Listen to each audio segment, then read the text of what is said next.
Un libro. Un disco. Y una película. 3 ejes culturales de una identidad. Trifecta. Hoy, Franca Lata. ¿Por qué dejaste Derecho para estudiar Filosofía? Bueno, yo sí dejé Derecho para estudiar Filosofía. En realidad, lo que más me empujó a terminar de dejar Derecho fue que cuando yo tenía 15 años y decidí que quería ser abogado, porque dije, bueno, me da plata y me va bien, leer no me cuesta, ¿viste? Está todo bien. Gano plata y después estudio a Platón en mi casa. Le conté a mi mejor amigo me mira y me dice, mira, no te voy a decir nada, pero si estudias abogacía, a los 35 te vas a suicidar. Y la verdad que me lo quedé pensando y como que estuvo macerando la idea durante 5 años, hasta que en segundo año de Derecho dije, che, me voy a suicidar si no. ¿Cómo sentís que te influye la literatura en tu vida? ¿Cómo me influye la literatura? Menos de lo que me gustaría, creo. Menos de lo que me gustaría. Si bien tengo, porque soy un hijo de puta, tengo un tatuaje de la Aleph, que es algo que Borges, si lo ve, se mataría. Sería lo peor que le pueda pasar a Borges, un tatuaje sobre él. Pero por diversas razones encima, ¿viste? No solo por lo permanente del tatuaje, sino por el concepto tatuaje en general, ¿viste? Probablemente el viejo me diría que soy un imbécil. ¿Lo tenés para mostrarlo? Acá, sí, es una Aleph. Me han preguntado mucho si soy de la colectividad.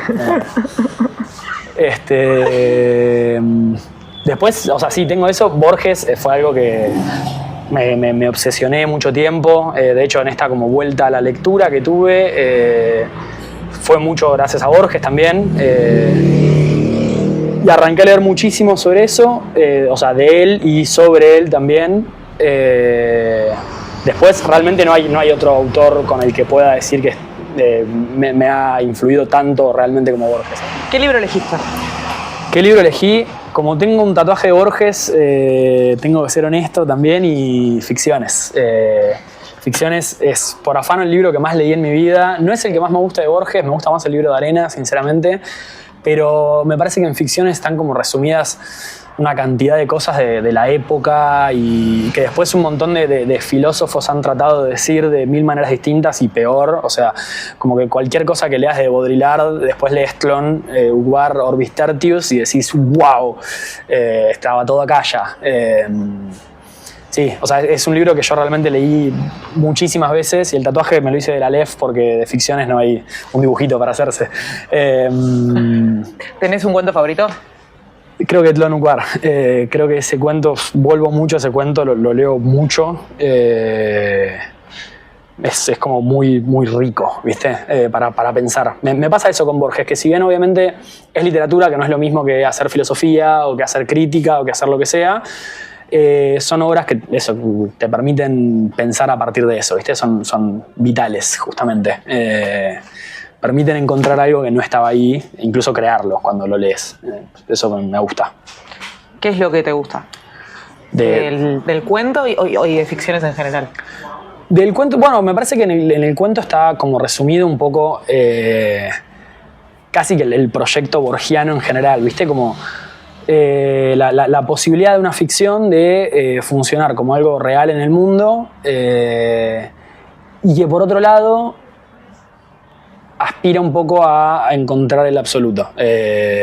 Entonces, si bien es evidentemente algo parcial y es algo que de hecho no existe, logra contaminar todo de tal manera que te da una cierta visión de la totalidad sin ser absoluto. Pero bueno, después hay una cita de Borges que no me acuerdo bien ahora, pero es como que repite muchas cosas y después dice como la inminencia de algo que parece que va a suceder pero no termina sucediendo. Eso quizás es el hecho estético. No me acuerdo en dónde está esa cita, pero me pasa también, por ejemplo, con La La Land y con las películas de Chazelle. O sea, es algo que está por suceder y no termina de suceder. Pero latente. Sí, que está latente. Que me parece... Sí, me parece divertido pensar en eso. Me parece más... que te da más posibilidad de hacer otras cosas que pensar en algo ya cerrado y algo que no... algo que aparece del todo incluso, ¿viste? ¿Y lees revistas? Leo revistas. Sí, siempre leí revistas, de hecho. O sea, de muy chico leía, viste, la Genios y la tiki-taka de fútbol, por ejemplo, pero también leía mucho la Rolling Stone desde los 9 años, que era como, llegaba la Rolling Stone a mi casa y wow, no sé qué, mi viejo cortó la suscripción y le dije, che, papá, por favor te pido, necesito seguir leyendo la Rolling Stone. Pero bueno, ahora haciendo todo lo que es hacer una revista, te encontrás con muchos proyectos parecidos cerca que la verdad que están muy buenos. Hay como se logró armar como una escena, que creo que era el objetivo que teníamos todos, que es que se arme como un cierto clima cultural, artístico, lo que sea, pero de gente que más o menos charla entre sí, que habla un cierto... No sé si un cierto código, porque tampoco, viste, a veces el problema es que como que las discusiones dejen afuera a la gente que no forma parte de esos espacios, pero sí que haya como un terreno común de discusión. Y para eso tenés que leer el resto de las revistas, no hay otra, si no va a estar muy buena, capaz tu revista, para alguien de cualquier época y de cualquier momento y de cualquier lugar, y es muy importante que tu producción, para mí es muy importante que esté situada, ¿viste? Y hoy por hoy estamos en Buenos Aires en 2026 y en Buenos Aires en 2026 se hacen un montón de revistas, entonces si vos estás haciendo una revista está bueno que puedan dialogar. Sí. ¿Y lo crees como parte de un nicho o sentís que la idea es poder traspasar esa comunidad que se formó? Creo que hoy lo que pasa un poco es que como que todo el consumo sucede por nichos, hay nichos que son quizás más influyentes o más vitales, me gusta la palabra vital, la dije muchas veces, pero que tienen como posibilidad de hacer algo nuevo, ¿viste? De buscar algo que todavía no está ahí. Incluso el nicho, por ejemplo, apostar a hacer una revista en papel, que ya va a salir este mes, pero apostar a hacer una revista en papel obviamente te convierte en algo más de nicho, porque los números son pocos y online las cosas se difunden más, pero es una propuesta también de lectura, una propuesta de acercarse a tu público, que tiene que ver con el nicho justamente. O sea, un nicho tiene algo que es menos masivo, es menos popular, pero a la gente que va le gusta en serio, ¿viste? Y eso, nada, sí, creo que te da otras posibilidades con lo que escribís. Me pasa que eso, soy como, viste, hay un meme en inglés, de estos memes de como juegos de rol, ¿viste? ¿Qué pasa? Side quest boy, tenés miedo de terminar una tarea, ¿viste? Entonces como que siempre arranco algo, no la termino, arranco con otra cosa, es como, bueno, son todas misiones secundarias, que algún día se me revelará frente a mí mi misión principal y yo diré, bueno, esto es a lo que me tengo que dedicar. Espero que sea como con un hijo, ¿viste? O algo así, no sé, que no sea con una revista, pero... ¿Algo más real? Sí, algo más, encima más real, porque la revista no la tengo en la mano, el nene lo podría tener en la mano, ¿viste? Estaría bueno. Ahora estamos como haciendo, ¿viste? Un parto bastante largo, van a hacer por cesárea la revista, pobre.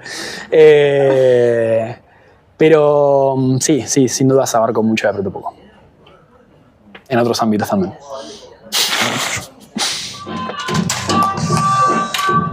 ¿La música murió hace mínimo 20 años? La música no se murió hace mínimo 20 años, pero fue una conclusión a la que me costó bastante llegar. Yo de chico empecé a tocar la guitarra a los 9 años. Mi tío me empezó a pasar rock progresivo, me prestaba CDs de rock progresivo y yo estaba escuchando Yes y Genesis.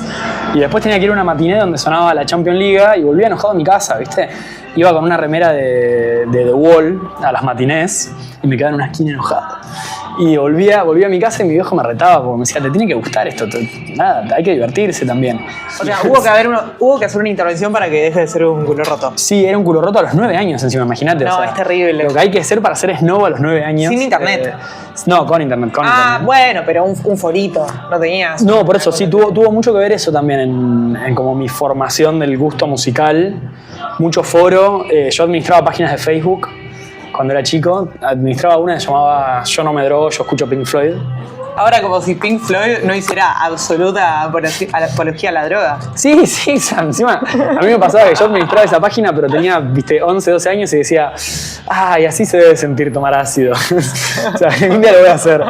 Y me acuerdo que en la Rolling Stone había salido una de esas listas malísimas que hacen una vez por año, o cada 2, no sé cada cuánto las hacen, de los mejores 100 discos de la historia, que siempre es malísima y siempre es como que el criterio no se entiende. Pero vos confiabas en esas listas.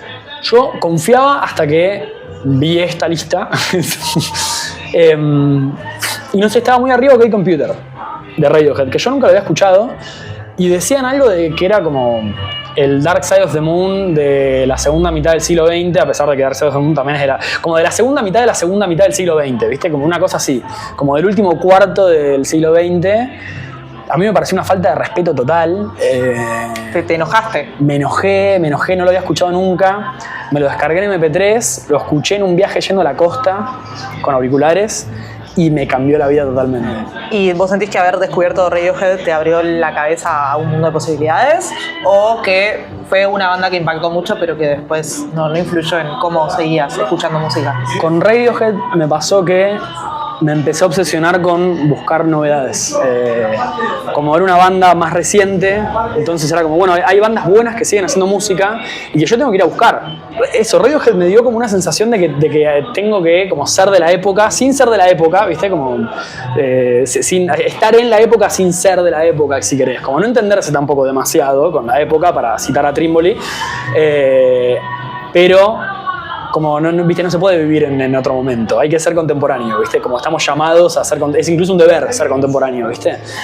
Con Radiohead me pasa eso, y ahí me puse muy manija a tratar de descubrir bandas nuevas, y ese mismo impulso es un poco el que me lleva a ir hoy a Autos Robados con vos, por ejemplo.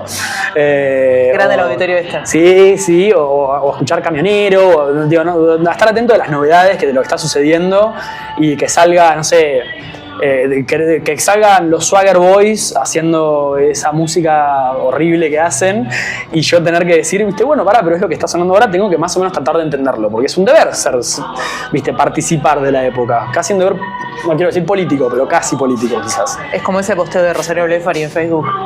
No sé cuál. ¿No lo viste? O sea, probablemente, pero... hay un posteo que hizo en su momento, creo que 2012, que decía como que ella era muy creyente de que había que vivir en la contemporaneidad que te toca e ir a ver las bandas que suenan, ir a ver las obras de teatro que salen, ir a ver las películas que salen, porque en algún momento todo lo que nosotros vemos como historia fue un presente. Sí, y había personas atravesando ese presente y este es el presente que nos toca. A ver, es mucho más cómodo correrse de la contemporaneidad, ¿viste? Ser como yo era de chico, ¿viste? No me gusta la cumbia, ¿no? Lo odio y me quedo escuchando Pink Floyd encerrado en mi casa. Es cómodo, es más fácil, ¿viste? Es como vivir en un museo un poco. No, y hay algo quizás que no es excluyente con cómo uno vive lo que pasa y va a escuchar una banda que suena, pero vos no dejás de escuchar los Beatles por ir a ver. No, ni hablar. No, ni hablar que no. Y si lo haces sos un boludo también. Después sí me pasa bastante que quizás estoy mucho tiempo, ahora me pasó hace poco, estuve mucho tiempo sin escuchar Pink Floyd. Y mi hermano me habló que descubrió Atom Heart Mother y le volvió la cabeza. Y por Atom Heart Mother volvió a escuchar a Zappa también, que no lo escuchaba hace mucho. Y hay que tomarse un poco el tiempo de volver a esas cosas, así como hay que tomarse el tiempo de ir a comer con tu abuela, o de ver un amigo que no ves hace mucho, ¿viste? Como que está bien con tener eso cerca, ¿viste? Siempre. Entonces tu decisión es ¿qué disco de Radiohead? Estoy entre Key Day y OK Computer, pero creo que OK Computer. Key Day es mucho más experimental. Pero un poco entre OK Computer, Key Day y Amnesiac son parte del mismo proyecto, ¿viste? Radiohead para mí tiene una obra muy fina, ¿viste? Muy como bien hecha en su totalidad, como que no. Pablo Honey no me gusta, el primero, y el último, A Moonshade Pool, tampoco. Pero después todos los discos del medio es como hacer una progresión desde The Bends hasta In Rainbows. Tenés una progresión que es la misma progresión que yo creo que hace el rock de los 90 hasta los 2000, ¿viste? Empieza a experimentar con otras cosas, formalmente cambia, entonces hay algo de que después de Radiohead ya no se puede hacer el mismo rock, o uno pensaría que no se puede hacer el mismo rock, de hecho después se hace el mismo rock, digamos, obvio. Pero es como que sí, lo siento como un momento de corte, ¿viste? Siento que todavía de hecho falta, de OK Computer particularmente y de Key Day, falta todavía alguien que lo reinterprete en otro disco, digamos, ¿no? Como falta como sucedió con, no sé, con las neo-vanguardias, con respecto a las vanguardias, falta todavía alguien que reinterprete a Radiohead, o por lo menos quizá falta acá, no sé. Y nada, sí, hay un montón de cosas. El jazz argentino no me encanta, pero ahora hay algo interesante pasando también, con las bandas de jazz nuevo que tratan de hacer lo que se está haciendo ahora en Londres un poco, con Kamal Williams y Yusuf Days, y también gente que está como atenta a la contemporaneidad y está como con ganas de participar en el presente, y es algo que siempre, como el campo artístico argentino y cultural, siempre lo tuvo mucho, y en la música se ve muchísimo, me parece. ¿Tuviste alguna película que te hizo darte cuenta como, claro, el cine es algo en serio? Es que, bueno, tampoco sé si fue una duda de, bueno, ¿cuándo pensé que el cine es algo en serio? Pero me acuerdo que a los 15 años vi Taxi Driver con un amigo, y estábamos también en esta un poco de, bueno, tenemos que empezar a ver las cosas que tenemos que ver. Vimos Taxi Driver y me acuerdo que la terminamos y fue como, che, yo como que me embolé un poco, pero siento que hay algo. Y él me decía, sí, tal cual, no sé bien qué, pero en otro día lo veremos de nuevo y veremos. Y me acuerdo que eso, como que Taxi Driver fue la primera película medio que vi con intenciones de decir, bueno, a ver qué pasa con el cine de verdad. Si bien después pasó mucho tiempo hasta que realmente entré en esa. Vos enseñaste sobre cine, ¿no? Yo enseñé muy cara dura, di clases. Tenía que dar clases de filosofía para chicos de cuarto año en provincia, o sea, chicos de 15 años, y en inglés. Entonces empecé a dar cine y daba como un poquitito de análisis cinematográfico, viste, como, bueno, qué es un fuera de campo, qué es un encuadre, un movimiento de cámara, etcétera, etcétera. Y a partir de eso tratar de analizar la película con Descartes o con Platón o con lo que sea, y que los pibes escriban un ensayo. Está divertido. Y que como haces el ejercicio intelectual ese vos de asociar lo que estudiás al cine, ¿o te parece que son cosas separadas? Como que la filosofía del cine dialogan. Sí, obviamente dialogan. De hecho, arranqué escribiendo sobre cine yo, de una manera también muy chanta y muy cara dura.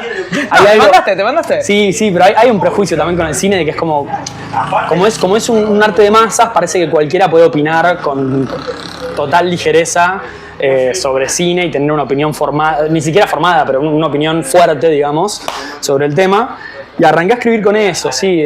Escribí una película de la peli esta de los coreanos que ganó... escribí un ensayo, la peli esta de los coreanos que ganó el Oscar, Everything, Everywhere, All at Once, y Borges, que era como, estaba muy atado de los pelos. El ensayo salió bien igual, pero fue como, que bueno, a ver de qué manera puedo meter dos cosas que más o menos tienen que ver para escribir algo y punto, ¿viste? Pero bueno, después sí, el problema de esas opiniones no tan formadas de cine es que hay mucho tiraposteo en el cine, que si bien es vital, es un problema en general. ¿Tenés una película que hayas elegido? Tengo una película, estuve pensando porque dije, bueno, yo me tengo que hacer el culturoso, ¿viste? Tengo que decir una peli de Antonioni, una de Hitchcock, una de Ford, ¿viste? El acorazado Potemkin, viste, como no, wow, pero no, es La La Land. Es ¿Musical? Evidentemente La La Land, sí, musical. Yo siempre fui un niño que no hizo comedia musical, pero le gustaría haber hecho. Y me pasó que salió cuando tenía 15 y yo había cortado con una novia, y nos vimos de nuevo y vimos esa película, y ahí ya dije como, no, wow. Y después me pasó con el cine de Chazelle. Yo a Chazelle lo amo, Babylon me encanta, Whiplash me gusta menos que las otras dos, pero hay algo de las películas de Chazelle que siempre hay algo que está como a punto de pasar y no termina de pasar. Entonces, ¿crees que te pesa más lo emocional al momento de elegirlo? Sí.